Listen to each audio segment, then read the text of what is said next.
রহমত পূর্ণ হক প্রভাত আমার, তাহাজ্জুদ আর ফজরের অভ্যাস আছে যার, রহমত পূর্ণ প্রভাত হয় তার।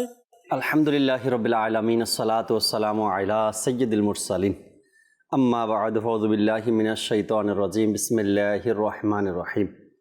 আসসালাতু ওয়াসসালামু আলাইকা ইয়া রাসূলুল্লাহ ওয়া আলা আলিকা ওয়া আসহাবিকা ইয়া হাবিবাল্লাহ। আসসালাতু ওয়াসসালামু আলাইকা ইয়া নবিয়াল্লাহ ওয়া আলা আলিকা ওয়া আসহাবিকা ইয়া নূরাল্লাহ।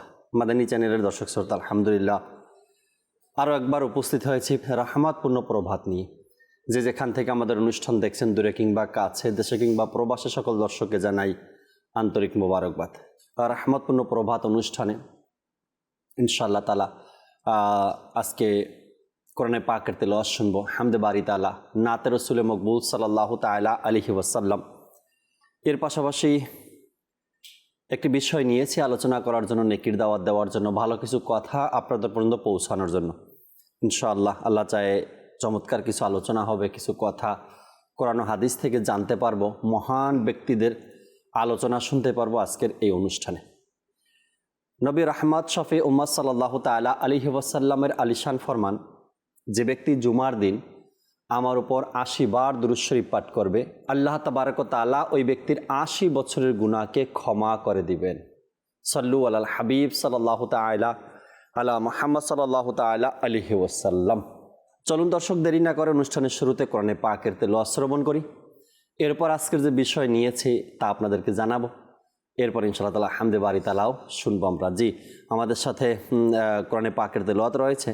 আমরা আগে কোরআনে পাকের তেলাওয়াত দেখি এবং তরজমাও দেখি, এরপরে শুনবো আজকের টপিক। জি, দেখিয়ে দিই। আউযু বিল্লাহি মিনাশ শাইতানির রাজীম, বিসমিল্লাহির রহমানির রহিম। ওয়ালাউ নাশাউ লামাসাখনাহুম আলা মাকানাতিহিম ফামাসতাতাউ মুদিয়্যান ওয়ালা ইয়ারজিউন ওয়ামান নুআম্মিরহু নুনাক্কিসহু ফিল খালক আফালা ইয়াকিলুন। সাদাকাল্লাহুল আযীম। সুবহানাল্লাহ, সুবহানাল্লাহ। কোরআনে পাকের তেলাওয়াত আমাদেরকে স্মরণ করিয়ে দেয়, অর্থাৎ রহমতপূর্ণ প্রভাত অনুষ্ঠানে যে কোরআনে পাকের তেলাওয়াত হয়, এই তেলাওয়াত আমাদেরকে স্মরণ করিয়ে দেয় আমাদের শৈশবের কথা। কেননা সকালে উঠেই মাদানী চ্যানেলের মাধ্যমে কোরআনে পাকের তেলাওয়াত শুনতেছি। হয়তো এই তেলাওয়াতের আওয়াজ শৈশবে আমরা সকালবেলা মানুষের ঘর থেকে শুনতে পেতাম।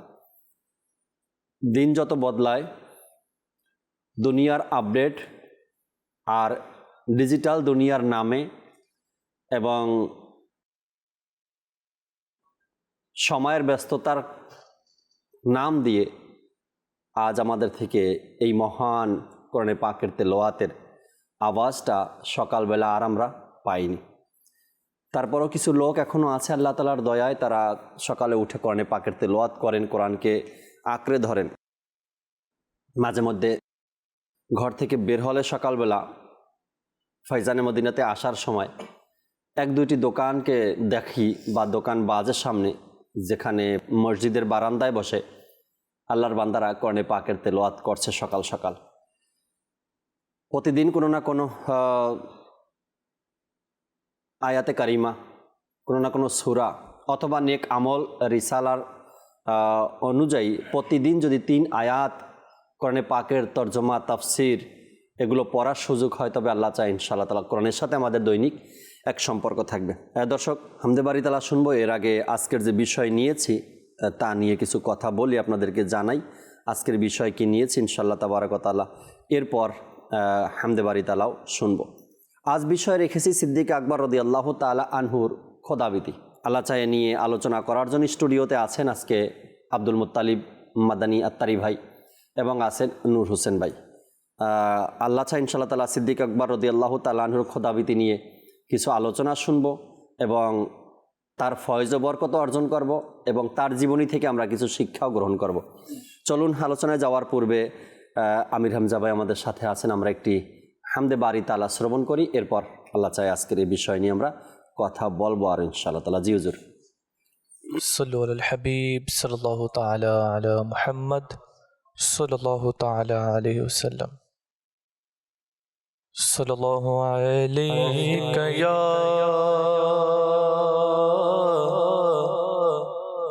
رسول الله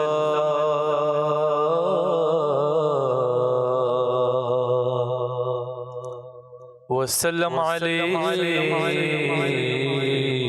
يا حبيب الله وسلم سلم عليك يا حبيب الله صلى الله عليك يا رسول الله وسلم عليك يا حبيب الله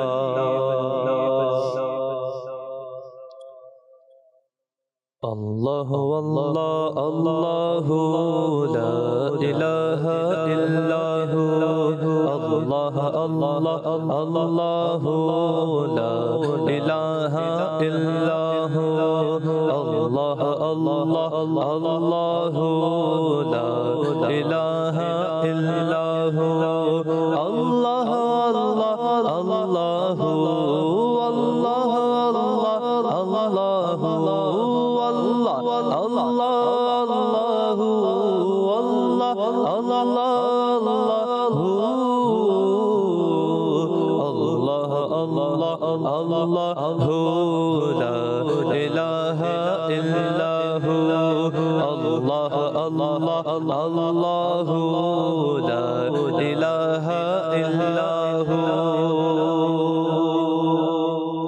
বিপদে ওহে খোদা তোমার প্রতি ভরসা, বিপদে ওহে খোদা তোমার প্রতি ভরসা, বান্দারা রাখে সদা, বান্দারা রাখে সদা তোমার প্রতি ভরসা। আল্লাহ আল্লাহ আল্লাহ আল্লাহু লা ইলাহা ইল্লাহু আল্লাহ আল্লাহ আল্লাহু লা ইলাহা ইল্লাহু আল্লাহ আল্লাহ আল্লাহু আল্লাহ আল্লাহ আল্লাহু আল্লাহ আল্লাহু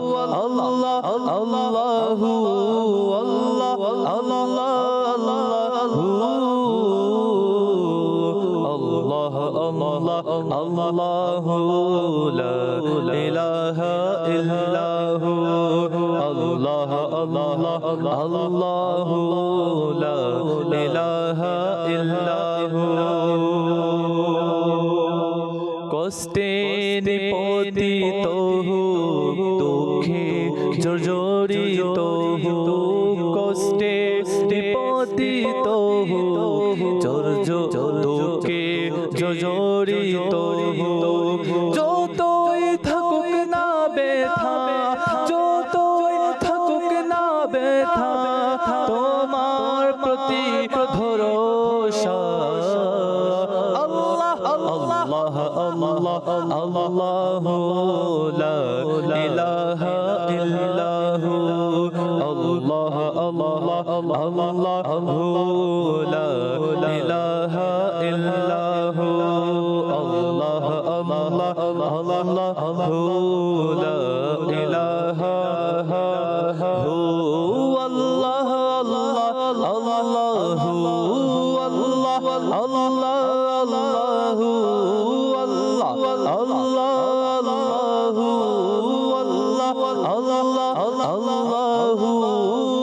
আল্লাহ আল্লাহ আল্লাহু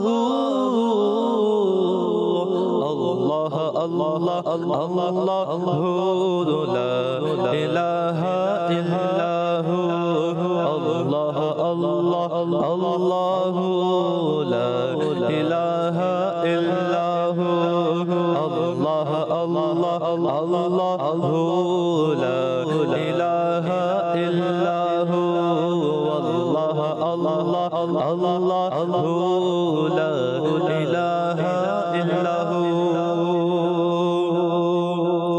শত্রুরা কাছে এসে তারা চায় কষ্ট দিতে শত্রুরা কাছে এসে তারা চায় কষ্ট দিতে কি করব এখন খুদা কি করব এখন খুদা তোমার প্রতি ভরসা আল্লাহ আল্লাহ আল্লাহু লা ইলাহা ইল্লাহু আল্লাহ আল্লাহ আল্লাহু লা ইলাহা ইল্লাহু আল্লাহ আল্লাহ আল্লাহু লা ইলাহা ইল্লাহু আল্লাহ আল্লাহ আল্লাহু আল্লাহ আল্লাহু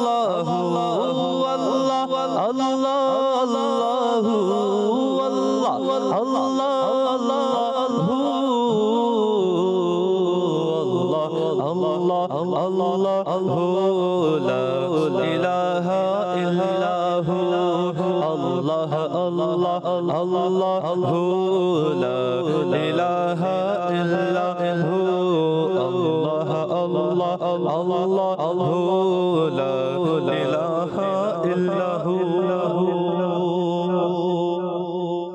সাথীরা ছেড়ে গেলে দুঃখ আমার দিয়ে সাথীরা গেল ছেড়ে দুঃখ আমার দিয়ে সাথীরা ছেড়ে দিয়ে দুঃখ আমার দিয়ে মনে শত বেদনা মনে শত বেদনা তোমার প্রতি ভরসা আল্লাহ আল্লাহ আল্লাহু লা ইলাহা ইল্লাহু আল্লাহ আল্লাহ আল্লাহু লা ইলাহা ইল্লাহু আল্লাহ আল্লাহ আল্লাহু লা ইলাহা ইল্লাহু আল্লাহ আল্লাহু আল্লাহ আল্লাহু আল্লাহ আল্লাহু আল্লাহু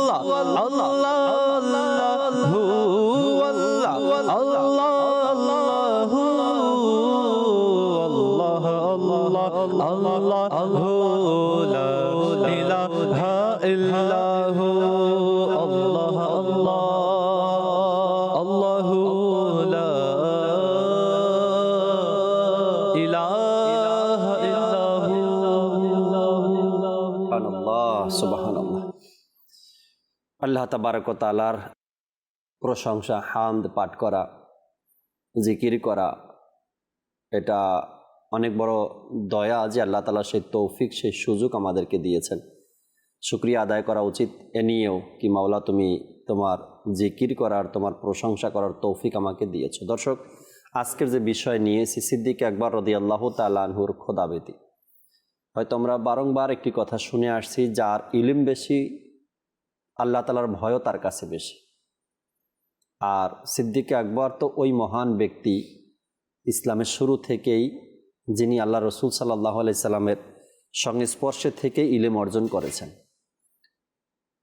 এই দিক থেকে যদি দেখি তো সর্বোচ্চ খোদাবিদির ব্যক্তি তিনি। আর যেহেতু ইসলামের প্রথম খলিফা, খেলাফতের বিষয় যখন আলোচনা এসে তখন সিদ্দিক আকবর রাদিয়াল্লাহু তাআলা আনহুর মতো খোদাবিদির পরিচয় আর কারো পাওয়া যায় না। যদি সেজদার আলোচনা আসে বা ইবাদতের আলোচনা আসে, তবে সিদ্দিক আকবর রাদিয়াল্লাহু তাআলা আনহুর সেজদার তুলনা অন্য কারোর সাথে আর হয় না। এ থেকেও বোঝা যায় যে তিনি সর্বোচ্চ খোদাবিতির অধিকারী, তার অন্তরে খোদাবিতি ছিলেন। মোতালিব ভাই আমাদের সাথে আছেন, শুরু করতে চাই তার থেকেই, এরপরে ইনশাআল্লাহ তাআলা নূর হোসেন ভাইয়ের কাছেও আসবো, কালামও শুনবো। জি হুজুর, বিষয় তো জানতে পারলেন খোদাবিতি, আর এর পরিচয় কোরআনে পাকের মধ্যেই রয়েছে।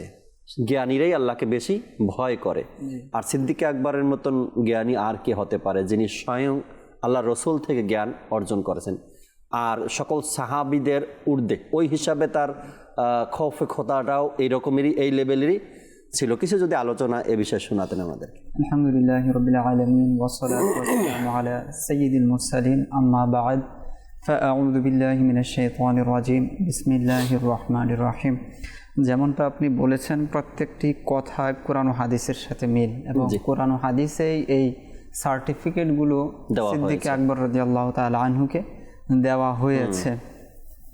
যেমনটা আপনি বললেন যে আম্বিয়া কেরামের পর সবচেয়ে মর্যাদাবান ব্যক্তি এই জমিনের মধ্যে, জি, সেটা হচ্ছে সিদ্দিক আকবর রাদিয়াল্লাহু তাআলা আনহু, এবং উলামায়ে কেরামগণ এই ব্যাপারে ঐক্যমত। আফদালুল বাশারি বা'দাল আম্বিয়া, অর্থাৎ আম্বিয়া কেরামের পর সবচেয়ে উত্তম যে ব্যক্তি তিনি হচ্ছেন হযরত সাইয়েদুনা সিদ্দিক আকবর রাদিয়াল্লাহু তাআলা আনহু। আচ্ছা, এটা হয়েছে কিভাবে, এটা নির্ধারণ কিভাবে হয়েছে? সেটাও কোরআনের একটা সূত্রের মাধ্যমে। আচ্ছা, কেননা আল্লাহ পাক ইরশাদ করেছেন বিসমিল্লাহির রহমানির রহিম, ইন্না আকরামাকুম ইনদাল্লাহি আতকাকুম, যে তোমাদের মধ্যে সবচেয়ে সম্মানী সেই ব্যক্তি যে তোমাদের মধ্যে সবচেয়ে বেশি তাকওয়াবান। তো এটা তো একটা সম্মান ফজিলত প্রাপ্তের একটা মানদণ্ড, একটা সূত্র এটা, যে সম্মান সবচেয়ে বেশি সেই প্রাপ্ত হবে, সেই তত বেশি মর্যাদার অধিকারী হবে যার মধ্যে তাকওয়াটা সবচেয়ে বেশি হবে, সবচেয়ে বেশি। এখন এই তাকওয়াটা সবচেয়ে বেশি কার মাঝে আছে সেটাও কোরআনে পাকের মধ্যেই আল্লাহ পাক ইরশাদ করেছেন বিসমিল্লাহির রহমানির রহিম ওয়াসাইয়ুজান্নাবুহাল আতকা, যে এই যে জাহান্নাম রয়েছে, জাহান্নামের বর্ণনা করা হয়েছে কি জাহান্নামে যাবে, অতঃপর আল্লাহ তাআলা বলেন এই জাহান্নাম থেকে দূরে থাকবে সবচেয়ে মুত্তাকি ব্যক্তি। আর এই ব্যাপারে উলামায়ে কেরামগণ একমত। এই আয়াত নাজিল হয়েছে আবু বকর সিদ্দিক রাদিয়াল্লাহু তাআলা আনহুর শানে। আচ্ছা, এখানে যে বলা হচ্ছে আল আতকা, যে তিনি সবচেয়ে বেশি তাকওয়াবান, এটার একটা দলিল থাকা উচিত। যারা গ্রামার আরবি নিয়ে পড়েছে তারা জানে, এবং যারা বালাগত নিয়ে পড়েছে তারাও জানে, যখন ফাইলের পর মাফউল হযফ থাকে তখন এর দ্বারা উদ্দেশ্য হয় সকল কিছু এর মধ্যে অন্তর্ভুক্ত। হুজুর সাল্লাল্লাহু আলাইহি সাল্লাম ইরশাদ করেছেন, আল্লাহু ইউতি ওয়া আনা কাসিমুন, আল্লাহ তাআলা আমাকে প্রদান করেন এবং বন্টন করি। তা আল্লাহ তাআলা কি প্রদান করেন এটা উল্লেখ করেননি, আর হুজুর সাল্লাল্লাহু আলাইহি সাল্লাম কি বন্টন করেন সেটা উল্লেখ করেন।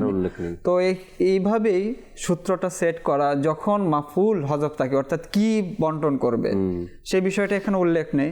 তো উলামায়ে কেরামের সূত্র এটাই যে যখন এই বিষয়টা হযফ থাকে, অনুল্লেখিত থাকে, তখন এখানে সকল কিছু অন্তর্ভুক্ত। অনুরূপভাবে সিদ্দিক আকবর রাদিয়াল্লাহু তাআলা আনহু সবচেয়ে বেশি তাকওয়াবান, কার চেয়ে বেশি তাকওয়াবান এটা উল্লেখ করা হয়নি। যখন এটাকে রহিত করা হয়েছে, মানে উল্লেখ করা হয়নি, তো এর দ্বারা উদ্দেশ্য হচ্ছে যে এখানে উল্লেখ না করে আল্লাহ পাক এটাই বুঝিয়েছেন যে উল্লেখ করার প্রয়োজন নেই, তিনি সকলের চেয়ে তাকওয়াবান মুত্তাকি। তো এটা হচ্ছে কোরআনের একটি সূত্র। আর আবু বকর সিদ্দিক রাদিয়াল্লাহু তাআলা আনহুর শানের মর্যাদার কথা কি বলবো, যে তিনি সেই ঘরের ব্যক্তি যে ঘরের 3 প্রজন্ম সাহাবী।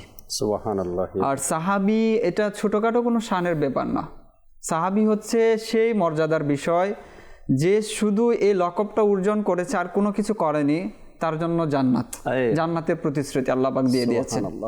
আল্লাহ পাক ইরশাদ করেছেন ওয়াকুল্লাহু ওয়াদাল্লাহুল হুসনা, যে তাদের প্রত্যেকের জন্য হুসনার ওয়াদা রয়েছে, অর্থাৎ জান্নাতের ওয়াদা রয়েছে, ভালোর প্রতিশ্রুতি রয়েছে। আর সেই ভালোটা কি, সেটা হচ্ছে জান্নাত।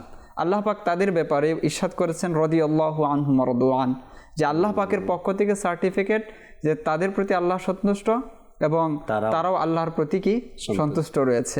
অর্থাৎ সাহাবী হওয়াটা এত বড় এক মর্যাদা, এটা তো উলামায়ে কেরামগণ প্রায় বলেন যে এটা যত কেউ চেষ্টা করে নিক সেই মর্যাদায় কেউ উপনীত হতে পারবে না, এটা সম্ভবই না, এখন তো সম্ভবই না, যে শর্ত দেওয়া হয়েছে সাহাবী হওয়ার জন্য, এটা তো সম্ভবই না।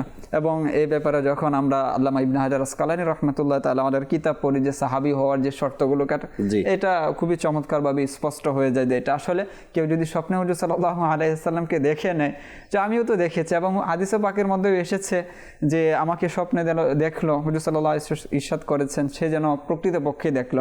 তো এখন কেউ দাবি করতে পারে তো আমি তো প্রকৃতপক্ষে হুজুর সাল্লাল্লাহু আলাইহি ওয়াসাল্লামকে দেখেছি, তো বলো না এটা সম্ভব না, এটা হচ্ছে কপালের চোখ দিয়ে যারা ওই যুগে হুজুর সাল্লাল্লাহু আলাইহি ওয়াসাল্লামকে দেখেছেন তাদের জন্য এই মর্যাদাটা ফিক্সড রয়েছে।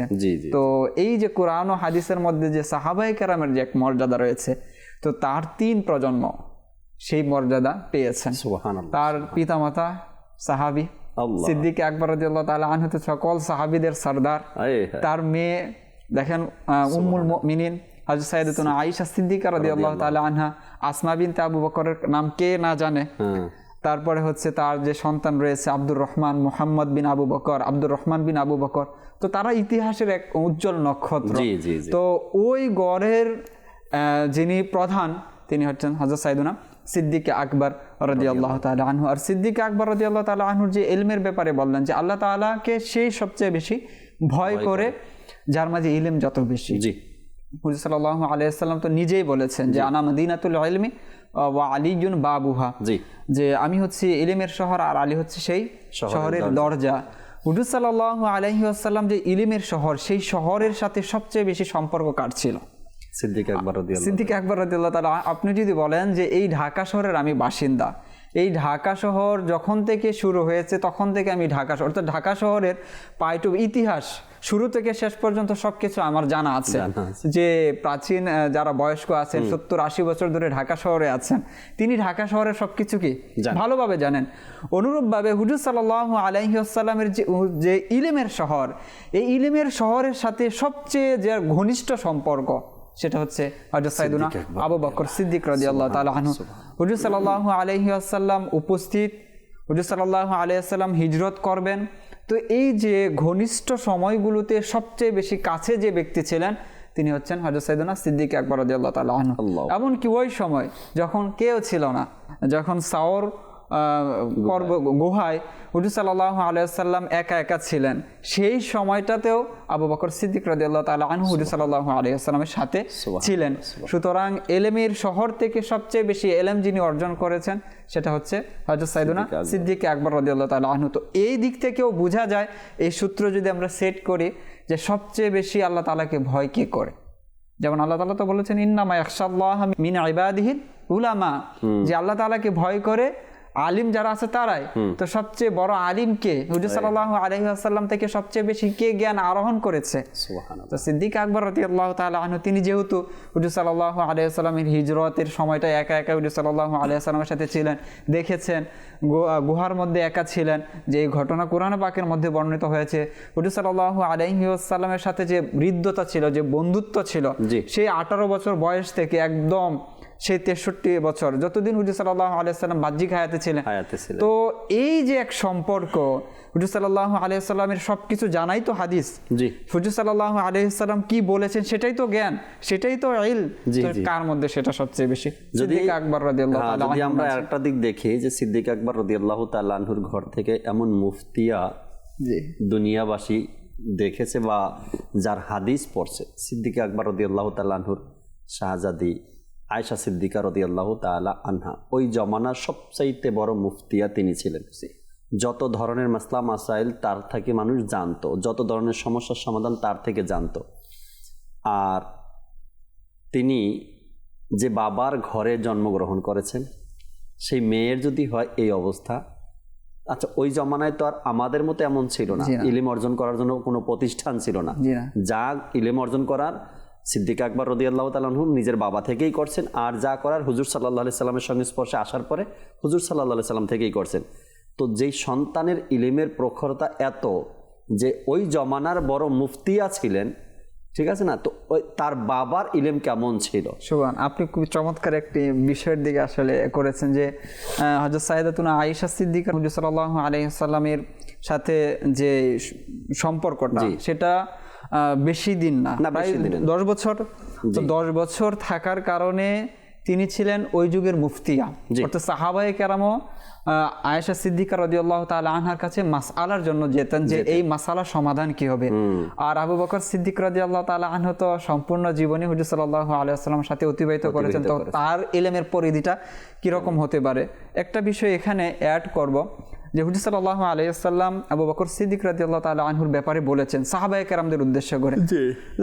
আর এই বিষয়টা জানে যে ঈসা আলাইহিস সালাতু ওয়াস সালাম উলুল আজম নবীদের একজন, তার শান মান মর্যাদা এবং যে আসমানি গ্রন্থগুলো সবচেয়ে বড় রয়েছে তার মধ্যে হতে একটি দেওয়া হয়েছে ঈসা আলাইহিস সালাতু ওয়াস সালামকে, এবং তার তাকওয়া, তার জুহুদ, এই বিষয়গুলো সাহাবায়ে কেরামের মাঝে আম ছিল, সবাই জানতো যে হযরত সাইয়েদুনা ঈসা আলাইহিস সালাতু ওয়াস সালাম অত্যন্ত তাকওয়াবান ছিলেন, মুত্তাকি ছিলেন এবং জাহিদ ছিলেন।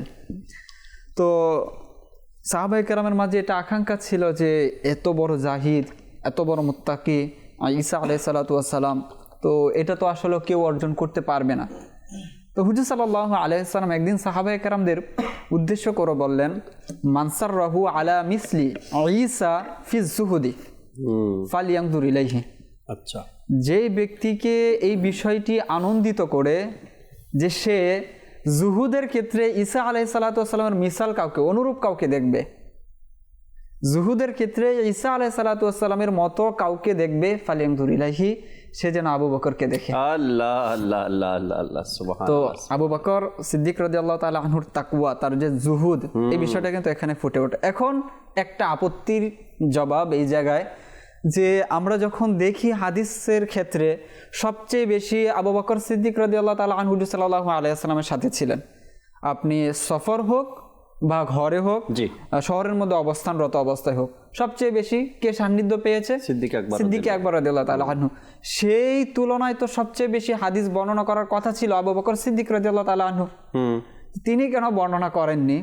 তো এই ব্যাপারে উলামায়ে কেরামগণ এইটাই বলেন যে এই যে হুজুর সাল্লাল্লাহু আলাইহি ওয়াসাল্লামের হাদিস যে সবচেয়ে বেশি জুহুদ কে, সেটা হচ্ছে হযরত সাইয়েদুনা আবু বকর সিদ্দিক রাদিয়াল্লাহু তাআলা আনহু। এবং আবু বকর সিদ্দিক রাদিয়াল্লাহু তাআলা আনহুর তাকওয়া, জুহুদ এরকম ছিল যে কেউ যদি তাকে প্রশংসা করতেন তখন তিনি তৎক্ষণাৎ আল্লাহ তাআলার দরবারে এভাবে দোয়া করতেন, হে আল্লাহ পাক, হে ইলাহাল আলামিন, তুমি আমার চেয়ে আমার ব্যাপারে ভালো জানো, এবং যে লোকেরা আমার প্রশংসা করছে তাদের চেয়ে আমি আমার ব্যাপারে ভালো জানি। আল্লাহু আকবার কাবীরা। সুতরাং ওই সকল ব্যক্তি যা বলছে এই ব্যাপারে তুমি আমাকে পাকড়াও করিও না। অর্থাৎ তার যে তাকওয়া ছিল, তার যে দুনিয়া বিমুখতা ছিল, এই বিষয়গুলোর মাধ্যমে প্রমাণ পায়। আর সবচেয়ে যে বিষয়টা হুজুর সাল্লাল্লাহু আলাইহি ওয়াসাল্লাম ইরশাদ করেছেন, যেটা সাহাবায়ে কেরামের মধ্যে অত্যন্ত প্রসিদ্ধ ছিল, মান কাযাবা আলাইয়া মুতাআম্মিদান ফালইয়াতাবাওয়া মাকআদাহু মিনান নার। যে ব্যক্তি আমার উপর জেনে বুঝে মিথ্যা প্রতিপন্ন করবে সে যেন তার ঠিকানা জাহান্নামে বানিয়ে নেয়। তো এই হাদিস এবং আবু বকর সিদ্দিক রাদিয়াল্লাহু তাআলা আনহুর সার্বিক যে তাকওয়া এবং জুহুদের বিষয়টা ছিল, আবু বকর সিদ্দিক রাদিয়াল্লাহু তাআলা আনহুকে খামোশ থাকতে বাধ্য করত। তিনি দেখেছেন অনেক কিছু, তিনি বর্ণনা করতেন না যে হুজুর সাল্লাল্লাহু আলাইহি ওয়াসাল্লাম যা করেছেন আমার আকলে হয়তো সেটা ভালোভাবে নাও বুঝতে পারে, নাও আসতে পারে। তো এই ক্ষেত্রে তিনি কি করতেন, মানে বর্ণনা করার ক্ষেত্রে খুবই সাবধানতা অবলম্বন করতেন। এই কারণে আবু বকর সিদ্দিক রাদিয়াল্লাহু তাআলা আনহুর বর্ণনাটা আমাদের কাছে কম এসেছে। এবং ওলামায়ে কেরাম এই ব্যাপারে বলেন, সাইয়েদ আলা হযরত রাহমাতুল্লাহি তাআলা আলাইহির আসছে ব্যাপারে যে সিদ্দিক আকবর রাদিয়াল্লাহু তাআলা আনহু থেকে বর্ণনা যে কম হাদিসে মুবারাকার, এর পিছনে কয়েকটা কারণের মধ্যে উল্লেখযোগ্য যে কারণ সাইয়েদ আলা হযরত তুলে ধরেছেন। একটি হলো তিনি হুজুর সাল্লাল্লাহু আলাইহি সাল্লামের সবচাইতে বেশি সংস্পর্শ লাভ করেছেন, তার ব্যস্ততাও বেশি ছিল। নিজের পারিবারিক জিন্দেগি অতিবাহিত করা, নিজের ব্যক্তিগত কাজগুলো সারা, এর চাইতেও বেশি প্রাধান্য দিয়েছেন হুজুর সাল্লাল্লাহু আলাইহি সাল্লামকে। তো রাসূল সাল্লাল্লাহু আলাইহি সাল্লামের দরবার থেকে তিনি আলাদা হতে চাইতেনই না কখনো। যতটুকু সময় পেতেন ততটুকু নিজের এবং ফ্যামিলির কাজগুলো দেখতে হইতো। এরপর রাসূল সাল্লাল্লাহু আলাইহি সাল্লাম যখন দুনিয়া থেকে পর্দা করলেন, জাহিরি হায়াত মোবারকার পরে সিদ্দিক আকবর রাদিয়াল্লাহু তাআলা আনহুর উপরে আলিশান দায়িত্ব ছিল। হুজুর সাল্লাল্লাহু আলাইহি সাল্লাম যাওয়ার পরে সিদ্দিক আকবর রাদিয়াল্লাহু তাআলা আনহুর উপরে অনেক বড় জিম্মাদারি ছিল। ইতিহাস তো এটাই বলে। তো এই জিম্মাদারি এবং খৌফে খোদা এই দুইটাকে যখন তিনি একসাথে নিয়ে চলছেন, তখন তিনি বর্ণনা করার চাইতে দায়িত্বটা বেশি পালন করেছেন এবং নিজের সন্তানকে আয়েশা সিদ্দিকা রাদিয়াল্লাহু তাআলা আনহাকে তিনি এটার শিক্ষা তরবিয়ত দিয়েছেন যেন এই কাজগুলো, এই হাদিসগুলো তিনি বর্ণনা করতে পারেন। আয়েশা সিদ্দিকা রাদিয়াল্লাহু তাআলা আনহার বর্ণনাকৃত হাদিসে মোবারকার সংখ্যা দেখেন যে তিনি কত হাজার হাদিসে মোবারকা তিনি বর্ণনা করেছেন এবং এর অসংখ্য হাদিসে পাক তিনি সিদ্দিক আকবর রাদিয়াল্লাহু তাআলা আনহু থেকে নিয়ে এরপর বর্ণনা করেন, তার বাবা থেকে তিনি নিয়েছেন বা শুনেছেন। তো এই জন্য তার বর্ণনাকৃত হাদিসে মোবারকা অন্যান্য সাহাবীদের তুলনায় কম, এই কারণে তার দায়িত্ব এবং তার ইশকে রসুল, খৌফে খোদা তাকে আবদ্ধ করে রেখেছে, এতটা ইজি হতে পারেনি। রসুল সাল্লাল্লাহু আলাইহি ওয়াসাল্লাম থাকা অবস্থায়, অর্থাৎ হায়াতে থাকা অবস্থায় সিদ্দিক আকবর রাদিয়াল্লাহু তাআলা আনহু সবচাইতে বড় ভূমিকা পালন করছেন সিদ্দিক আকবর রাদিয়াল্লাহু তাআলা। প্রত্যেকটা ক্ষেত্রে, দিনে হোক বা রাতে হোক, সকাল হোক বা সন্ধ্যা হোক, প্রত্যেকটা ক্ষেত্রে ভূমিকা রসুল সাল্লাল্লাহু আলাইহি সাল্লামের সেইবের ব্যাপারে, সেফটির ব্যাপারে এবং কোথাও যাওয়ার ব্যাপারে বা ধর্মীয় যুদ্ধের ময়দানে সবচাইতে বড় ভূমিকা পালন করছেনই সিদ্দিক আকবর রাদিয়াল্লাহু তাআলা আনহু। আর আমার রসুলও তো তাকে কেমন মহব্বত আর কেমন ভালোবাসা দিয়েছেন। একটা পরামর্শ ছাড়াও কিন্তু যেতেন না কোথাও, একটা পরামর্শ ছাড়াও কিন্তু কোনো বিষয় সিদ্ধান্ত নিতেন না যতক্ষণ সিদ্দিক আকবর রাদিয়াল্লাহু তাআলা আনহু উপস্থিত না হতেন, তার থেকে পরামর্শ করা না হতো। তো খৌফে খোদা দেখেছেন, আল্লাহ রসুলও দেখেছেন সিদ্দিক আকবরের মধ্যে খৌফে খোদা কেমন, আর তার থেকে যখন পরামর্শ নেওয়া হয় তখন ওই খৌফে খোদা থেকেই পরামর্শটা আসে, আর সেটা সঠিক একটা পরামর্শ আল্লাহ রসুল পেয়েছেন। আল্লাহ রসুল তো কারো পরামর্শের মোহতাজ না, তারপরও দুনিয়ার মানুষকে শেখানোর জন্য যে তোমাদের জ্ঞানী যারা আছে তাদেরকে নিয়ে চলো, তোমাদের বড় যারা আছে তাদেরকে নিয়ে চলো, নিয়ে চলা মানেই হলো তাদের থেকে পরামর্শ নাও, তাদের সাথে অ্যাটাচ থাকো। দায়িত্ব আমার আছে, আমি সব জানি, আমার সব জ্ঞান আছে, আমি চাইলে সিদ্ধান্ত নিতে পারি। উপস্থিত যারা আছে বা আমার সাথে যারা আছে এর মধ্যে অভিজ্ঞতা সম্পন্ন ব্যক্তি আছে, জ্ঞানী ব্যক্তি আছে বা ভালো পরামর্শদাতা আছে, তাদেরকে নিয়ে চলা সুন্নতে মোবারকা রসুল এটাই দেখিয়েছেন। আর সিদ্দিক আকবর রাদিয়াল্লাহু তাআলা আনহুর পরামর্শ রসুল সাল্লাল্লাহু আলাইহি সাল্লাম প্রশংসাও করেছেন যে তার পরামর্শ আমাকে কতটা উপকার দিয়েছে। সিদ্দিক আকবর রাদিয়াল্লাহু তাআলা আনহুর দিনের খেদমতের ব্যাপারে আল্লাহ রসুল প্রশংসা করেছেন যে তার দিনের খেদমতের এই প্রশংসা, তার খেদমতে আজ দিন এতটুকু এগিয়ে গেছে। তো সিদ্দিক আকবর রাদিয়াল্লাহু তাআলা খৌফে খোদা, আল্লাহ তাআলার ভয় যে তার অন্তরে ছিল, ইনশাআল্লাহ তাআলা কিছু আরও আলোচনা করার চেষ্টা করবো, মোতালিব ভাই থেকে শুনবো। নুর হোসেন ভাইয়ের কাছে আসবো একটু পরে, নাতে রসুল মকবুল সাল্লাল্লাহু আলাইহি সাল্লাম আগে শুনে নেই, এবার আপনার কাছে আসতেছি। জি আমির হামজা ভাই যদি কালাম শোনাতেন আমাদের।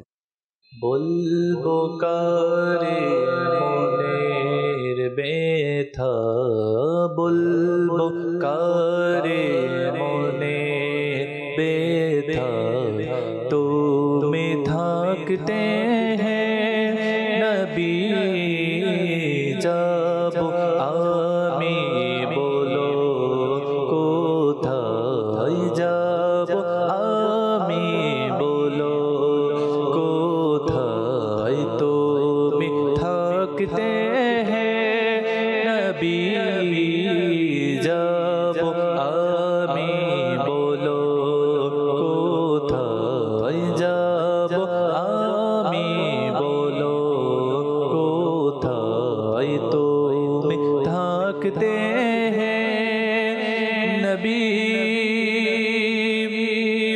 প্রিয় নবী গোলাম আমি, আমার আসল পরিচয় প্রিয় নবী গোলাম আমি, আমার আসল পরিচয় প্রিয় নবী গোলাম আমি, আমার আসল পরিচয়।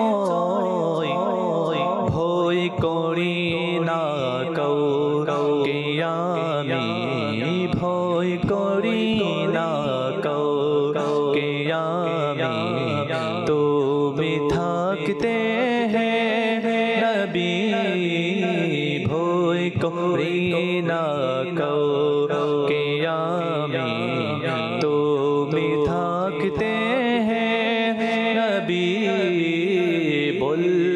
কারে মনের ব্যথা বলবো কারে মনের ব্যথা তুমি থাকতে নবী যাব আমি বলো কোথায় তুমি থাকতে নবী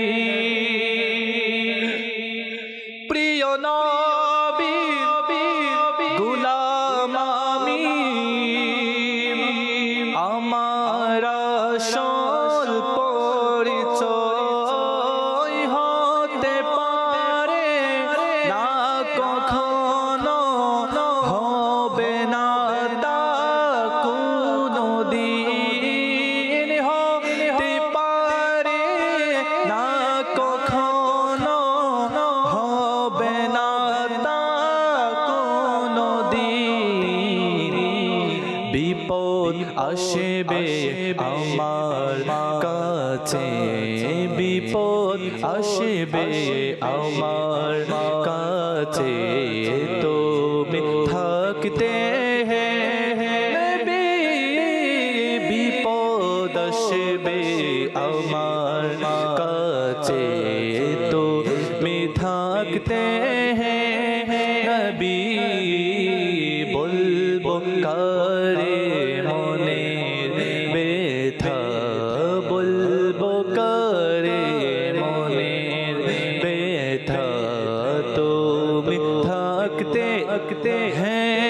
নবী যাব আমি বলো কোথায় তুমি থাকতে নবী পেয়েছি মন পেয়েছি প্রাণ হে নবী তোমার তরে পেয়েছি মন পেয়েছি প্রাণ হে নবী তোমার তরে পেয়েছি মন পেয়েছি প্রাণ হে নবী তোমার তরে করব কুরবান কার তোরে করব কুরবান কার তোরে তুমি থাকতে নবী করব কুরবান কার তোরে তুমি থাকতে নবী বলবো কারে মনের ব্যথা তুমি থাকতে নবী যাব আমি বলো কোথায় তুমি থাকতে নবী বলবো কারে মনের ব্যথা তুমি থাকতে নবী বলবো কারে মনের ব্যথা তুমি থাকতে নবী যাব আমি বলো কোথায় তুমি থাকতে নবী যাব আমি বলো কোথায় তুমি থাকতে নবী সুবহানাল্লাহ। আমরা চমৎকার কালাম শুনলাম। আল্লাহ তাবারক ওয়া তাআলা আমরা যেন অন্য কোনো দরবার না খুঁজি, অন্য কোনো রাস্তা না খুঁজি, রসুলের দরবারেই যেন পড়ে থাকি। আল্লাহ তাআলা ইশকে রসুল অন্তরে দান করুক এবং নবীর দরবারে পড়ে থাকার অর্থাৎ তার দরবারেরই মোহতাজ হয়ে থাকার জন্য আল্লাহ তৌফিক দেন। মানুষ রাস্তা ভুলে যায়, আমরাও দুনিয়ায় বসবাস করি, দেখি আজকাল অবস্থা। দুনিয়ার জন্য মানুষের মোহতাজ হয়ে যায়। অনেক সময় তো দুনিয়ার জন্য যেটা রসুলের ব্যাপারে যায় না এমন আলোচনাও করে দেয়, এই কথাও বলে দেয় দুনিয়ার জন্য। এই জন্যই বললাম আল্লাহ তাআলা যেন ওই দরবারেরই মোহতাজ রাখে, ওই দরবারেরই থাকারই যেন আল্লাহ তাআলা তৌফিক দেন। দাওয়াত ইসলামী পেয়েছি, এটা আল্লাহ তাআলা অনেক বড় দয়া। এই দাওয়াত ইসলামী আমাদেরকে শিক্ষা দেয় যে এখান ছাড়া আর কোথাও যাওয়া যাবে না, এটাতেই থাকতে হবে আমাকে, দুই নৌকায় পা দেওয়া যাবে না। আল্লাহ পাক আমাদেরকে দাওয়াত ইসলামের মধ্যে ইস্তেকামাত দান করুক। দর্শকের কয়েকটা কল শুনিয়ে এবার নূর হোসেন ভাই আসবো আপনার কাছে আলোচনা শুনতে। জি, দর্শকের কল শুনিয়ে দিন। আমার নাম মোহাম্মদ শামসুল আলম। আমি এখন আপনাদের মাদানী চ্যানেলের অনুষ্ঠান দেখতেছি, অনুষ্ঠানটি আমার অনেক ভালো লাগছে। মাশাআল্লাহ, সাথেই থাকবেন আশা করি ইনশাআল্লাহ তাআলা। পরবর্তী কল দেন। রাজশাহী জেলা পুঠি আছে ওদিকে, আমি দেখি খুব ভালো লাগে আপনাদের অনুষ্ঠানটা দেখতে। আমার আমি একটা গল্প শুনতে চাই। আচ্ছা আচ্ছা আচ্ছা, আল্লাহ তাআলা ভালো রাখুক আপনাকে, সবসময় মাদানী চ্যানেলের সাথেই থাকবেন। পরবর্তী কল। আমি রাজশাহী বালিয়া থেকে বলছিলাম। আপনাদের এই চ্যালেঞ্জটা আমরা কিন্তু প্রত্যেকদিন দেখি, আমার আব্বু আম্মু বড় ভাই ছোট ভাই সবাই একসাথেই দেখি, খুবই ভালো লাগে। আচ্ছা আচ্ছা আচ্ছা, আল্লাহ তাআলা ভালো রাখুক পরিবারের সবাইকে, আপনাকে এবং সকল দর্শককে। পরবর্তী কল দেন। আমার নাম মোহাম্মদ বেলায়েত হোসেন। আমি নিয়মিতভাবে মাদানী চ্যানেল দেখতে, আমার কাছে খুব ভালো লাগে। আলহামদুলিল্লাহ, একটা নাচ শুনতে চাই, কি যে মহান তোমার দরবার। কালামের অনুরোধ, কি যে মহান তোমার দরবার হে রসুলে আরবি, শোনাবো, সাথেই থাকুন। পরবর্তী কল দেন। ঢাকা বিভাগ, মোহাম্মদ নাইমুল ইসলাম নোমান। একটি গজল শুনতে চাচ্ছিলাম, ভালোবাসি ভালোবাসি প্রিয় নবীকে। মাশাআল্লাহ, শোনাবো, সাথেই থাকুন ইনশাআল্লাহ তাআলা। পরবর্তী কল। আপনাদের অনুষ্ঠানটা আমরা দেখতেছি, খুব ভালো লাগতেছে, পরিবারের সবাই মিলাই দেখতেছে। আমাদের জন্য আপনারা দোয়া করুন। জি জি জি, আল্লাহ তাআলা আসানি দান করুক, ভালো রাখুক সবাইকে, সবার জন্য দোয়া। দর্শক, আমরা আলোচনা শুনছিলাম সিদ্দিক আকবর রাদিয়াল্লাহু তাআলা আনহুর খোদাবীতি নিয়ে। নূর হোসেন ভাই যদি কিছু কথা শোনাতেন, আমাদেরকে কিছু বলতেন। বিসমিল্লাহির রহমানির রহিম। আলহামদুলিল্লাহ, আজকের বিষয় হচ্ছে আবু বকর সিদ্দিক রাদিয়াল্লাহু তাআলা আনহুর খোদাবীতি। জি, আবু বকর সিদ্দিক রাদিয়াল্লাহু তাআলা আনহু এত তাকওয়াবান ছিলেন, আল্লাহু আকবার। একটা হাদিসে মোবারকা যা বর্ণনা করেন জান্নাতি সাহাবী হযরত জাইদ বিন আকরাম রাদিয়াল্লাহু তাআলা আনহু, তিনি বলেন যে আমিরুল মুমিনিন হযরত আবু বকর সিদ্দিক রাদিয়াল্লাহু তাআলা আনহু পান করার জন্য পানি চাইলেন। তখন একটি পাত্রে পানি ও মধু উপস্থাপন করা হলো। আমিরুল মুমিনিন হযরত সিদ্দিকে আকবর রাদিয়াল্লাহু তাআলা আনহু তা মুখের কাছে নিয়ে গেলেন এবং কান্না করে দিলেন, আর উপস্থিতিদেরকেও কাঁদিয়ে দিলেন। অতঃপর তিনি রাদিয়াল্লাহু তাআলা আনহু তো চুপ হয়ে গেলেন, কিন্তু লোকেরা কান্না করতে লইল। তাদের এই অবস্থা দেখে তার মাঝে ভাবাবেগ সৃষ্টি হয়ে গেল এবং তিনি রাদিয়াল্লাহু তাআলা আনহু আবারও কাঁদতে লাগলেন। এমনকি উপস্থিত লোকেরা ভাবল তারা এখন আর কান্না করার কারণও জিজ্ঞাসা করতে পারবে না। অতঃপর কিছুক্ষণ পর যখন শান্ত হলেন, তখন লোকেরা আরজ করলেন, কোন বিষয়টি আপনাকে কাঁদিয়েছে? আমিরুল মুমিনিন হযরত সিদ্দিকে আকবর রাদিয়াল্লাহু তাআলা আনহু বললেন যে আমি একবার প্রিয় নবী হুজুর পুরনূর সাল্লাল্লাহু আলাইহি ওয়া আলিহি ওয়াসাল্লাম এর সাথে ছিলাম। তখন হুজুর সাল্লাল্লাহু আলাইহি ওয়া আলিহি ওয়াসাল্লাম নিজের কাছ থেকে কোনো কিছুকে দূর করতে গিয়ে ইরশাদ করছিলেন, আমার কাছ থেকে দূর হয়ে যাও, কিন্তু তার নিকট কোনো কিছুই দেখা যাচ্ছিল না। আচ্ছা, তখন আমি আরজ করলাম, ইয়া রাসূলুল্লাহ সাল্লাল্লাহু আলাইহি ওয়া আলিহি ওয়াসাল্লাম, আপনি কোন জিনিসকে নিজের কাছ থেকে দূর করছেন? আমি তো আপনার পাশে কোনো কিছুই দেখছি না। তখন রাসূল পাক সাল্লাল্লাহু আলাইহি ওয়া আলিহি ওয়াসাল্লাম ইরশাদ করলেন, তা ছিল দুনিয়া, যা সুসজ্জিত হয়ে আমার সামনে এসেছে। তখন আমি তাকে বললাম, আমার কাছ থেকে দূর হয়ে যাও। তখন তা চলে গেল। আর সে বলল, আল্লাহর শপথ, আপনি তো আমার কাছ থেকে বেঁচে গেলেন, কিন্তু আপনার পরবর্তীতে আগতরা বাঁচতে পারবে না। অতঃপর আবু বকর সিদ্দিক রাদিয়াল্লাহু তাআলা আনহু বললেন যে আমার আশঙ্কা হলো যে দুনিয়া আমার সাথে জড়িয়ে গেছে, আল্লাহ বেশ এই কারণটি আমাকে কাঁদিয়েছে। আল্লাহু আকবার। কেমন ছিল খৌফে খোদা, কেমন ছিল আল্লাহ তাআলার প্রতি আল্লাহর ভয় অন্তরে কেমন ছিল, তাই না? আল্লাহু আকবার। এই হাদিসে পাক যখন বর্ণনা করা হয় তখন সিদ্দিক আকবর রাদিয়াল্লাহু তাআলা আনহুর চোখের পানি, আশেপাশে যারা ছিল সবাই সাক্ষী হয়ে থাকবে সারা জীবন যে তিনি আল্লাহ তাআলার ভয়ে কেমন কান্না করেছিলেন। সিদ্দিক আকবর রাদিয়াল্লাহু তাআলা আনহু আল্লাহর ভয়ের কান্নার তো অসংখ্য ঘটনা হাদিসে পাকের মধ্যে। যখন এই আয়াত নাজিল হলো, বিসমিল্লাহির রহমানির রহিম, মান ইয়ামাল সুআন ইউজজা বিহি ওয়ালা ইয়াজিদ লাহু মিন দুনিল্লাহি ওয়ালিয়্যা ওয়ালা নাসীরা। আল্লাহ, যে কোনো মন্দ কাজ করে তো এর প্রতিদান সে পাবে, এবং তার জন্য না কোনো সাহায্যকারী পাবে না কোনো বন্ধু পাবে।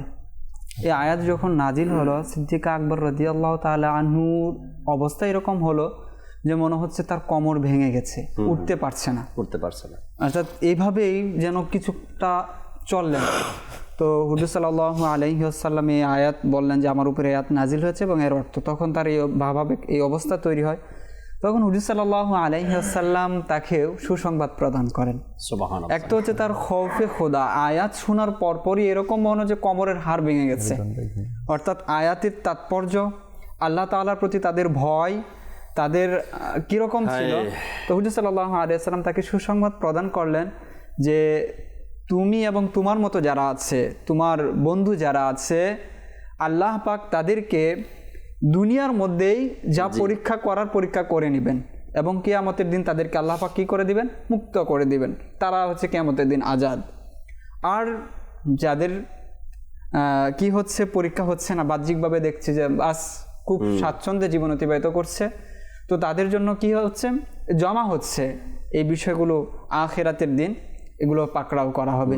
হযরত সাইয়েদুনা আবু বকর সিদ্দিক রাদিয়াল্লাহু তাআলা আনহুর যে খোদাভীতির যে বিষয়টা ছিল, যে একদা তিনি গাছের পাশে গেলেন, যাওয়ার পর দেখলেন যে পাখি খুব খাবার খাচ্ছে। তখন পাখিকে দেখে তিনি আক্ষেপ করছেন, হ্যাঁ পাখি, কত সুন্দর না তোমার জীবন, তুমি এক গাছ থেকে খাবার নিয়ে আসছো, আবার আরেক গাছের নিচে কি করছো, তুমি আরাম করছো, বসছো।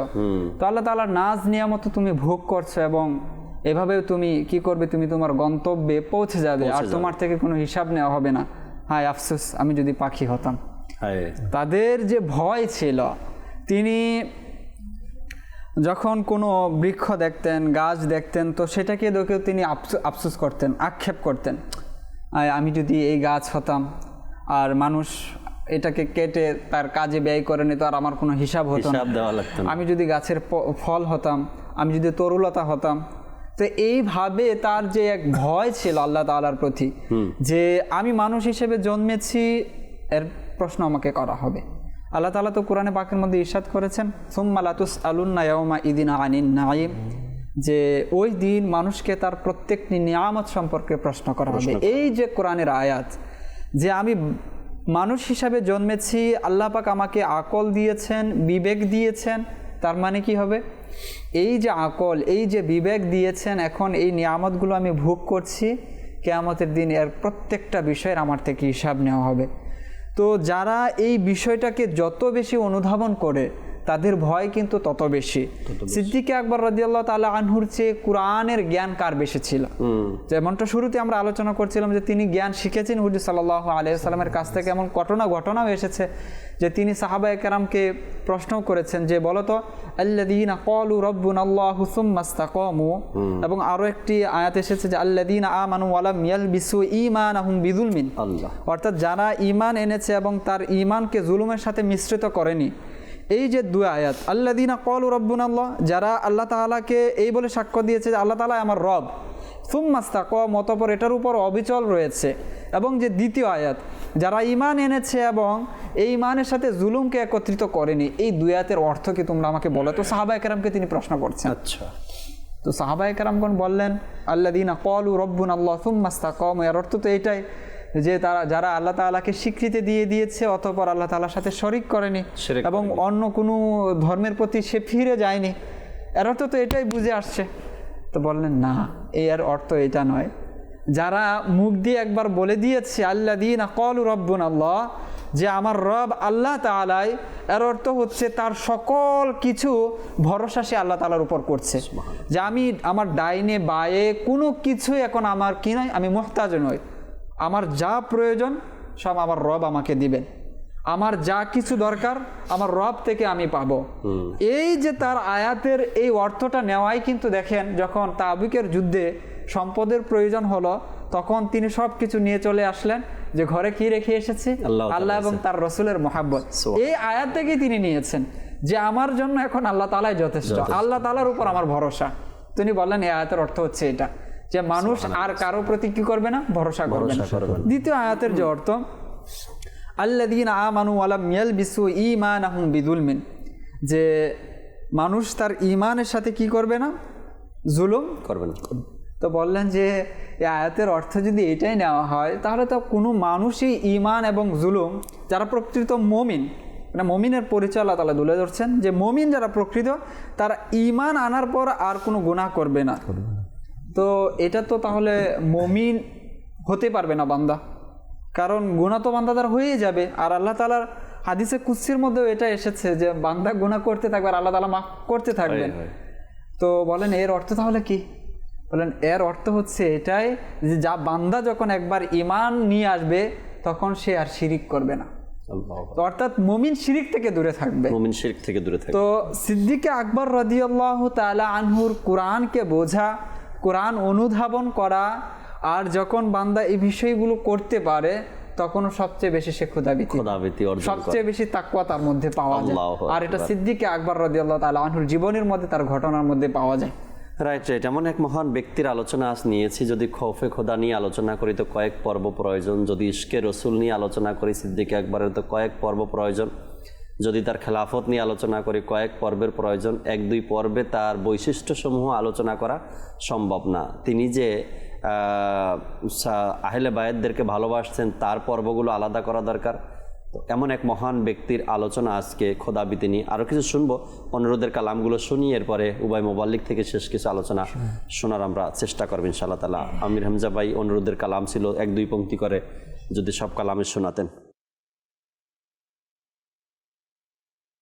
ভালোবাসি ভালোবাসি প্রিয় নবীকে, ভালোবাসি ভালোবাসি প্রিয় নবীকে, আমরা আল্লাহ আর নবীকে ভালোবাসি, আমরা আল্লাহ আর নবীকে ভালোবাসি, তাই তো মোরা জান্নাতের অধিকারী, তাই তো মোরা জান্নাতের অধিকারী, ভালোবাসি ভালোবাসি প্রিয় নবীকে, ভালোবাসি ভালোবাসি প্রিয় নবীকে, প্রিয় নবীকে, যারা চাও আখিরাতের কামিয়াবি, যারা চাও আখিরাতের কামিয়াবি, এসো এসো ডাক দিয়েছে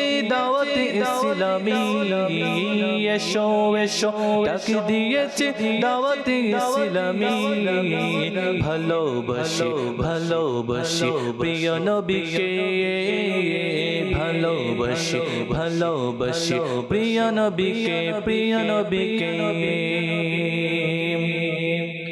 কি যে মহান তোমার দরবার, রসূলে আরবী, কি যে মহান তোমার দরবার, রসূলে আরবী, তোমার দরবার দয়ার ভান্ডার, রসূলে আরবী,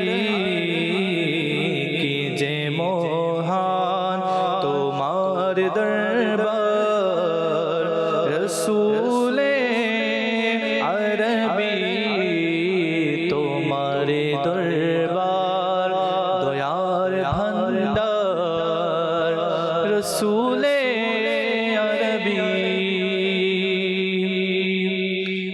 প্রিয় আবু বকর কিভাবে করব তোমার শানে বয়ান, প্রিয় আবু বকর কিভাবে করব তোমার শানে বয়ান, তোমার মর্যাদা কত মহান করেছে খোদা মহান, তোমার মর্যাদা কত মহান জানে খোদা মহান।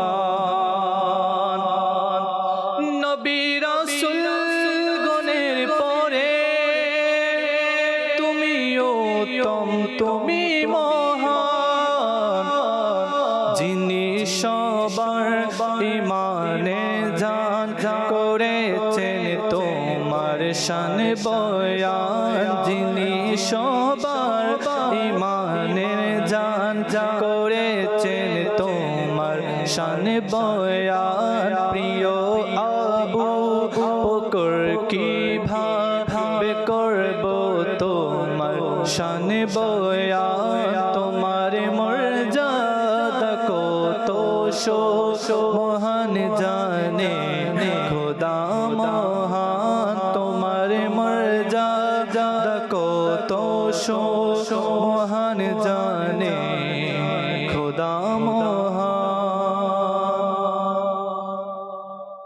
যারা কল করেছেন আপনাদের অনুরোধের কালাম হয়তো শুনে নিয়েছেন আপনারা ইনশাআল্লাহ তাবারাক ওয়া তাআলা। দেখতে দেখতে সময়ও প্রায় শেষের দিকে, যদি নুর হোসেন ভাইয়ের কাছে আসি, শেষ কিছু কথা বলেন আমাদেরকে আজকের এই বিষয় নিয়ে, খৌফে খোদা নিয়ে। হজরত আবু বকর সিদ্দিক রাদিয়াল্লাহু তাআলা আনহু নবী করিম সাল্লাল্লাহু আলাইহি সাল্লামের ইন্তেকালের পর তো জাহানের প্রথম খলিফা ছিলেন। তিনি খিলাফতের দায়িত্ব পালন করতেন এবং সবসময় আল্লাহ তাআলাকে ভয় করে করেই চলতেন। তো উদ্দেশ্য এটাই যে, একমাত্র লক্ষ্য এটাই যে কি পরকালীন মুক্তি এবং সাফল্য ও কল্যাণ পাওয়া। তো এখানে তার অন্তরে এত পরিমাণ ভয় থাকতো, তিনি প্রায়ই বলতেন যে খিলাফতের ব্যাপারে তুলে ধরতেন যে যদি কেউ আমাকে এ দায়িত্বের বোঝা থেকে অব্যাহতি প্রদান করত তবে আমি খুবই আনন্দিত হতাম। তিনি দায়িত্বপূর্ণ কাজকে তিনি এজন্যই ভয় করতেন যে পেছনে তার দ্বারা এমন কোনো কাজ না সংগঠিত হবে যা আল্লাহর ইচ্ছার পরিপন্থী ও জাতির জন্য অকল্যাণকর হয়ে না যায়। এজন্য তিনি প্রায় এই খিলাফতের দায়িত্ব পালন করা অবস্থায় এটা উপস্থাপন করতেন। মানুষের দায়িত্ব যখন ব্যক্তি নিজের কাঁধে তুলে নেবে, তো এটা তো হচ্ছে ওই ব্যক্তির জিম্মাদারি যে আমার কাঁধে আল্লাহ তাআলার পক্ষ থেকে এই জিম্মাদারি এসেছে, তো আমি এই জিম্মাদারি নষ্ট কিভাবে করতে পারি। হ্যাঁ, আর বিশেষত সাহাবায়ে কেরামের মধ্যে তো এটা অনেক বেশি ছিল, এবং হকুল মুসলিমের যে বিষয়টা রয়েছে, যে মুসলমানের হকের বিষয়টা তো তাদের কাছ থেকে আমরা শিখেছি, এবং তাদের খিলাফতকেই মূলত আমাদেরকে অনুসরণ করতে বলা হয়েছে। এবং হুজুর সাল্লাল্লাহু আলাইহি ওয়াসাল্লাম এটাই বলেছেন, আলাইকুম বিসুন্নতি ওয়া সুন্নতি খুলাফায়ে রাশিদিন, অর্থাৎ তাদের তাকওয়া, তারা মানুষদের হকের ব্যাপারে যে সচেষ্ট ছিলেন, আর এই সচেষ্ট থাকার পরিপ্রেক্ষিতে এই বাণী বলা। কারণ এই বিষয়গুলো তারা চিন্তা ভাবনা করতেন যে প্রত্যেকটা নগরীর প্রত্যেকটা ঘরের মানুষের দায়িত্ব আমার জিম্মায় রয়েছে, তারা কোন হক থেকে বঞ্চিত হচ্ছে কিনা এই বিষয়ে আমাকে কি হতে হবে, প্রশ্নের সম্মুখীন হতে হবে। এটা বিশাল একটা বিষয়।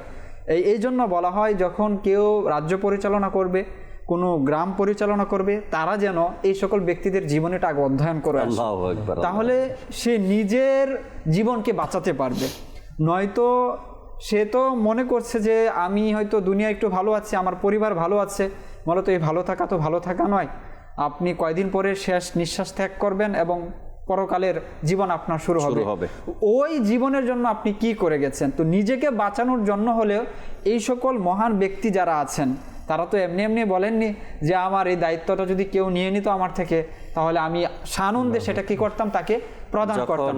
যখন হুজুর সাল্লাল্লাহু আলাইহি সাল্লামের বিদায়ের পরে সিদ্দিক আকবর রাদিয়াল্লাহু তাআলা আনহু তো একবারের জন্য বলেননি কি এই দুনিয়ার দায়িত্ব, খেলাফতের দায়িত্ব আমাকে দেন, এটা বলা হয়নি, কিন্তু সাহাবা একরাম আলাইহিমুর রিদওয়ান পরামর্শ করে জি এই খেলাফতের দায়িত্ব সিদ্দিক আকবর রাদিয়াল্লাহু তাআলা, বিশেষ করে এখানে ফারুক আজম রাদিয়াল্লাহু তাআলার বেশি অবদান ছিল, যে তিনি সিনিয়র, তিনি বুজুর্গ, তিনি আল্লাহর রসুলের সবচাইতে বেশি কাছে ছিলেন, তাকে আল্লাহর রসুল দিক নির্দেশনা দিয়ে গেছেন যে কিভাবে পরিচালনা করতে হবে। আর বিশেষ করে যদি উমর ফারুক রাদিয়াল্লাহু তাআলা আনহুর মতকে সবাই গ্রহণও কেন করেছিলেন, এই ব্যাপারে সাহাবায়ে কেরামের তো অভিজ্ঞতা ছিল। উমর ফারুক রাদিয়াল্লাহু তাআলা আনহু হচ্ছেন সেই সাহাবী যিনি যখন হুজুর সাল্লাল্লাহু আলাইহি ওয়াসাল্লামকে পরামর্শ দিয়েছেন, তো এরকম বৃষ্টি পরামর্শ এরকম রয়েছে যে আল্লাহ তাআলার পক্ষ থেকে সেটার সমর্থনে আয়াত নাজিল হয়েছে। আল্লাহ আল্লাহ আল্লাহ। উমর ফারুক রাদিয়াল্লাহু তাআলা আনহুর দূরদর্শিতা, তার যে ক্যাপাসিটি ছিল সমাজকে নিয়ে চলা, মুসলিম উম্মাহকে নিয়ে চলা, এজন্য হুজুর সাল্লাল্লাহু আলাইহি ওয়াসাল্লাম বলেছেন লা নাবিয়্যা বাদ। উমর ফারুক যদি নবী কেউ হতো তাহলে উমর হতো, কিন্তু লা নাবিয়্যা বাদ, যে আমার পরে আর কোনো নবী হবে না, অর্থাৎ তার মধ্যে সেই সালাহিয়াত আল্লাহ পাক দিয়েছেন। আরেকটা বিষয় এখানে অ্যাড করব, সেটা হচ্ছে যে এই যে আবু বকর সিদ্দিক রাদিয়াল্লাহু তাআলা আনহু কোরআনকে বোঝার যে একটা ক্যাপাসিটি ছিল, কারণ কোরআনই হচ্ছে আল্লাহ তাআলার সংবিধান, রাষ্ট্র কিভাবে পরিচালনা করতে হবে, সমাজ কিভাবে পরিচালনা করতে হবে, আল্লাহ তাআলার পক্ষ থেকে একটা সংবিধান আমরা পেয়েছি। এই সংবিধানকে বোঝার ক্ষেত্রে একটা উদাহরণ আমরা সামনে দেখলাম যে তিনি কিভাবে কোরআনের আয়াতকে বুঝেছেন। আচ্ছা, এখানে আরো একটি দিক হচ্ছে আমাদের বোঝার, যে আরবি সবাই ছিলেন সাহাবায়ে কেরাম যারা ছিলেন, এবং যেই সকল সাহাবায়ে কেরাম এই আয়াতের ব্যাখ্যা দিয়েছিলেন তারাও কিন্তু আরবি ছিলেন, আর কোরআনও নাজিল হয়েছে আরবি ভাষায়। কিন্তু কোরআনকে বোঝার ক্ষেত্রে এক একজনের কিন্তু এক এক ধরনের ছিল। আল্লাহ তাআলার পক্ষ থেকে যে জ্ঞান যেটা রয়েছে কোরআনকে বোঝা, আপনি সেই ভাষী হয়েছেন বিদায় যে আপনি কোরআনকে আপনি বুঝে নেবেন, এবং কোরআনকে বোঝার ক্ষেত্রে যে একটা তারতম্য সেটা কিন্তু আমরা বুঝতে পাই। আমরা একই ক্লাসের ছাত্র পরীক্ষা দেয়, উদাহরণস্বরূপ বাংলা ভাষায় বই পড়ানো হচ্ছে, একই ক্লাসের 30 জন ছাত্রের মধ্যে ফার্স্ট হয় একজন ছাত্র। তো কথা তো এরকম ছিল, বাংলা ভাষায় পড়ানো হচ্ছে, বাংলা বই, ফার্স্ট সবাই হবে, তো ফার্স্ট সবাই হয়নি কেন? আল্লাহ তাআলা একজনকে জ্ঞান বেশি দিয়েছেন, একজন চেষ্টা বেশি করেছেন, এই জন্য কোরআনকে কি করেছেন, একজন জ্ঞান একজন বেশি বুঝেছেন। তো অনুরূপভাবে ইসলামের যে জ্ঞান রয়েছে, এই জ্ঞানের বিষয়টা এরকমই। যখন কোনো ব্যক্তি এই জ্ঞানের পিছনে সময় দিবে, কোনো ব্যক্তি এর পিছনে পরিশ্রম করবে, আল্লাহ তাআলার পক্ষ থেকে সকল কি পেয়ে যায়, তার জন্য রাস্তাকে খুলে দেওয়া হয়। তো ইমাম আজম রাহমাতুল্লাহ তাআলা আলাইহির ক্ষেত্রেও কি হয়েছিল, সেম হয়েছে। তিনি এই ব্যাপারে শ্রম দিয়েছেন, তিনি নিজের মাথাকে কাটিয়েছেন, ব্যয় করেছেন এর পিছনে। এই জন্য আল্লাহ তাআলা তাকে এরকম জ্ঞান দিয়েছেন এই কোরআনের কোন আয়াতের ক্ষেত্রে কি বিধান হবে, কোন জায়গায় আল্লাহ তাআলা কি বুঝিয়েছেন সেটা তিনি উদ্ঘাটন করেছেন এবং বের করেছেন, সাধারণ মানুষ পর্যন্ত পৌঁছে দিয়েছেন। সিদ্দিক আকবর রাদিয়াল্লাহু তাআলা আনহুর খেলাফত নিয়ে কথা শুনছিলাম, যে তিনি দায়িত্ব পাওয়ার পরে কান্না করতেছিলেন, আল্লাহ যদি আমার এই দায়িত্ব কারো কাঁধে আমি চাপিয়ে দিতে পারতাম, এখান থেকে যদি আমি অবসর নিতে পারতাম। এর পিছনে যে রহস্য, এর পিছনে যে কারণগুলো ছিল, এগুলো যদি আমরা খুঁজে দেখি, তার দায়িত্বে যতগুলো রাষ্ট্র ছিল, যত মানুষ ছিল, সব মানুষের ঈমান হেফাজতের দায়িত্ব তার কাছে ছিল। প্রত্যেকটা ব্যক্তির এক গ্লাস পানি পান করতে না পারার জবাবদিহিতা তার কাছে ছিল। যদি আমরা এই দৃষ্টিকোণ থেকে নিজের জিম্মাদারি পালন করি, তবে প্রত্যেক ব্যক্তি চাইবে আমি আমার দায়িত্ব থেকে মাজরাত করি, আমি আমার দায়িত্ব থেকে ক্ষমা চাইয়ে নিই, আমি আমার দায়িত্বে থাকতে চাই না। এখন আপনি যেই হন না কেন, যদি একটা ঘরের প্রধান হয়ে থাকেন, আপনারও দায়িত্ব আপনার ঘরের মধ্যে যারা আছে, বসবাস যারা করে, আপনার পরিবারের যারা আছে, প্রত্যেকের ভরণ পোষণের দায়িত্ব কার? আপনারই। প্রত্যেকের ইমানের দায়িত্ব কার? আপনারই। প্রত্যেকের ইবাদতের দায়িত্ব কার? আপনারই। যদি আপনি কোনো মহল্লার সর্দার হয়ে থাকেন, নেতা হয়ে থাকেন, তবে ওই মহল্লাতে যত মানুষ বসবাস করে তাদের শান্তি শৃঙ্খলা দেওয়ার দায়িত্ব আপনার, তাদের ইমানের হেফাজতের দায়িত্ব আপনার, তাদের প্রত্যেকটা বিষয়ে দেখা এবং সমস্যার সমাধান করার দায়িত্ব আপনার। যদি আপনি সেটা করতে না পারেন, তবে কাল কিয়ামতের ময়দানে ওই জিম্মাদার, ওই দায়িত্বশীল, ওই নেতা, ওই ইমাম, ওই গার্ডিয়ান থেকে কাল কিয়ামতের ময়দানে হিসাব নেওয়া হবে। এটা তো স্পষ্ট যে কাল কিয়ামতের ময়দানে আপনাকে জবাবদিহিতা করতেই হবে। আপনি গার্ডিয়ান হন, আপনি নেতা হন, আপনি ইমাম হন, বা আপনি অধীনস্থ হন, আপনাকে জবাব দিতে হবে। অধীনস্থ হলে জবাব কেন দিতে হবে? আপনি আপনার শরিয়াত সম্মত যে গার্ডিয়ান পেয়েছিলেন বা ইমাম বা নেতা পেয়েছিলেন তার অনুসরণ, অনুকরণ, আনুগত্য করছিলেন কিনা। আর যদি সে শরিয়াত বিরোধী কোনো কথা বলে সেটা থেকে আপনি বিরত থাকছেন কিনা।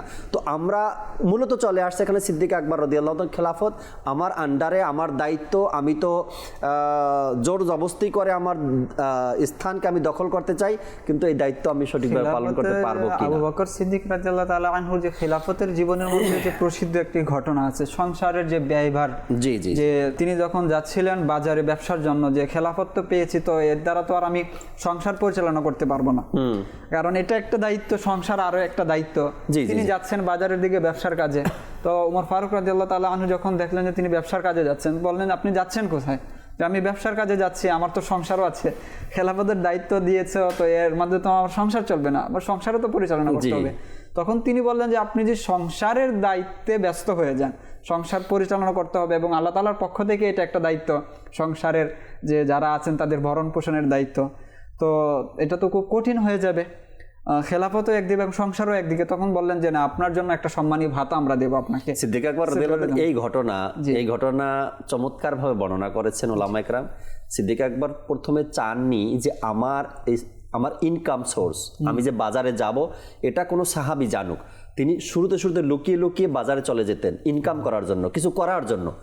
একদিন এটা দেখে ফেলছেন, একদিন একটু দেখবেনই। তো সাহাবা একরাম সিদ্ধান্ত নিলেন যে একদিকে রাষ্ট্র পরিচালনা আর একদিকে নিজের উপার্জন, এই দুইটা চাকরি একসাথে চলতে পারে না। তো তখন সিদ্দিক আকবর রাদিয়াল্লাহু তাআলা আনহুকে নিজের যে ইনকামের প্রয়োজন এটা থেকে ফারিক করে দিলেন এবং রাষ্ট্র পরিচালনা আরো মজবুত চলে আসলো। আল্লাহ তাবারক ওয়া তাআলা আমাদেরকে সিদ্দিক আকবর রাদিয়াল্লাহু তাআলা আনহুর যে খৌফে খোদাভীতি ছিল সেখান থেকে আল্লাহ তাআলা ছিটাফোঁটা আমাদেরকে দান করুক, আমরাও যেন অন্তরে আল্লাহ তাআলার ভয় রাখতে পারি এবং নিজের জীবন এভাবে অতিবাহিত করতে পারি। আসুন আমরা যেখানে আছি দাঁড়িয়ে সালাতু সালাম পাঠ করি। ইয়া নবী সালাম আলাইকা, ইয়া রাসূল সালাম আলাইকা, ইয়া হাবিব সালাম আলাইকা, সালাওয়াতুল্লাহ আলাইকা, ইয়া নবী সালাম আলাইকা, ইয়া রাসূল সালাম আলাইকা, ইয়া হাবিব সালাম আলাইকা, সালাওয়াতুল্লাহ আলাইকা। मेरी आँखों में समाना मदनी मदीने वाले, मेरी आँखों में समाना मदनी मदीने वाले, बने दिल तेरा ठिकाना मदनी मदीने वाले, या नबी सलाम अलैका, या रसूल सलाम अलैका, या हबीब सलाम अलैका, सलावतुल्लाह अलैका। मुस्तफा जाने रहमत पे लाखों सलाम, शाए बज़ में हिदायत पे लाखों सलाम, गौसे आज़म ईमान मुत्तक़ा वन्ना का जलवाए शाने कुदरत पे लाखों सलाम, मुस्तफा जाने रहमत पे लाखों सलाम, शमाए बज़ में हिदायत पे लाम डाल दी क़ल्बों में अज़मते मुस्तफा सय्यदी